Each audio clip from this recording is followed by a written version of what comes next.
Good evening. Is it just me, or does daylight savings feel like we don't save much light? Tonight was a little darker. We were talking about it, and in fact, I was talking to Rodney Cloudis, and it reminded me of a story, or just a growing up. I remember that I had not thought about this until we were talking, Rodney. I appreciate it.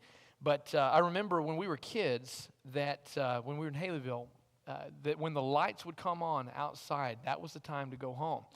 And I remember sometimes we'd be playing basketball, things like that, and I would hear my mom, she would say, "Kids, get home," and we'd come running. And those are some simpler times, and it just made me think about growing up. And there was something I actually had prepared for this, and there were times where, I was up and down when it came to maybe my mood. I felt good, felt bad, and sometimes I think we just thought it meant we woke up on the wrong side of the bed. And that's what we thought. That's how we figured out that our behavior was, our disposition was off.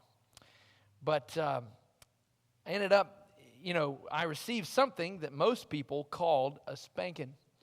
But my parents called it an attitude adjustment. Attitude adjustment. An attitude adjustment takes an attitude adjuster. And I'd like to look at Hebrews chapter 12, verses 5 through 10. Hebrews 12, 5 through 10. It says, "And have you forgotten the exhortation that addresses you as sons? My son, do not regard lightly the discipline of the Lord, nor be weary when reproved by him. For the Lord disciplines the one he loves, and chastises every son whom he receives. It is for discipline that you have to endure. God is treating you as sons. For what son is there whom his father does not discipline? If you are left without discipline, in which all have participated, then you're illegitimate children and not sons. Besides this, we have had earthly fathers who disciplined us, and we respected them. Shall we not much more be subject to the Father of spirits and live?" Look at verse 10. "For they disciplined us for a short time, as it seemed best to them. But he disciplines us for our good, that we may share his holiness." If we are going to share in the holiness of God, we are the ones who must adjust. We need the attitude adjustment. Because we need to recognize that God is holy and God calls us to his holiness.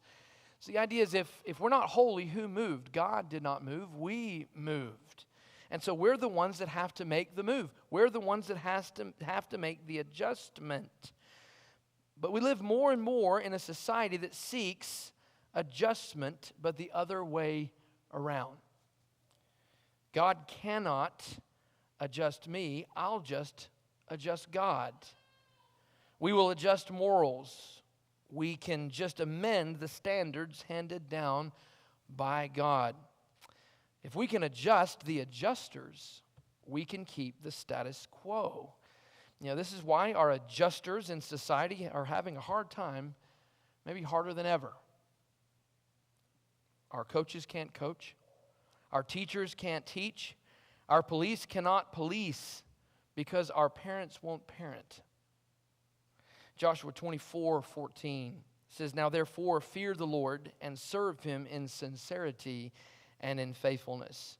Put away the gods that your fathers served beyond the river and in Egypt, and serve the Lord. And if it is evil in your eyes to serve the Lord, choose this day whom you will serve, whether the gods your fathers served in the region beyond the river, or the gods of the Amorites in whose land you dwell. But as for me and my house, we will serve the Lord." Joshua sets it straight. He adjusts it for us down to a choice.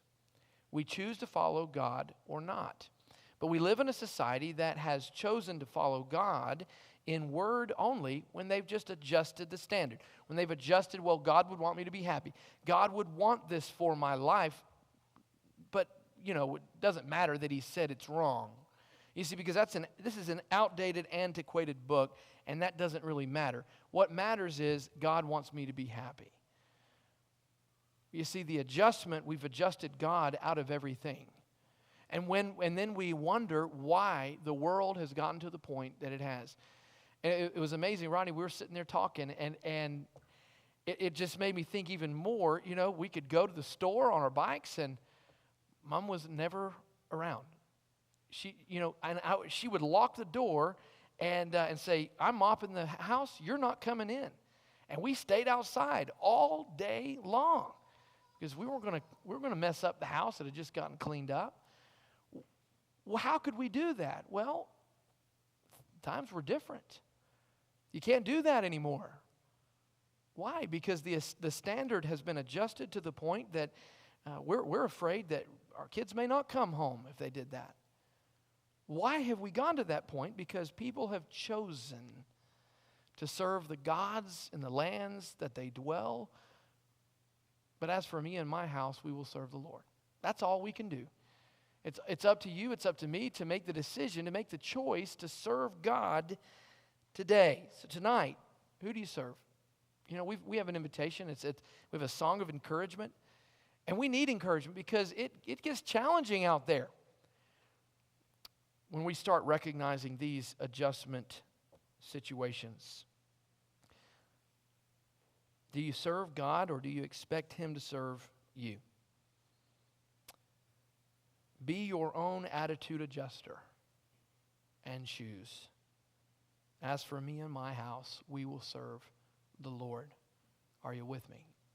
Maybe tonight you need some encouragement. You need prayers of the congregation that we can rally around one another and pray for one another. If you have a need, pray that you'll come while together we stand and sing the invitation song.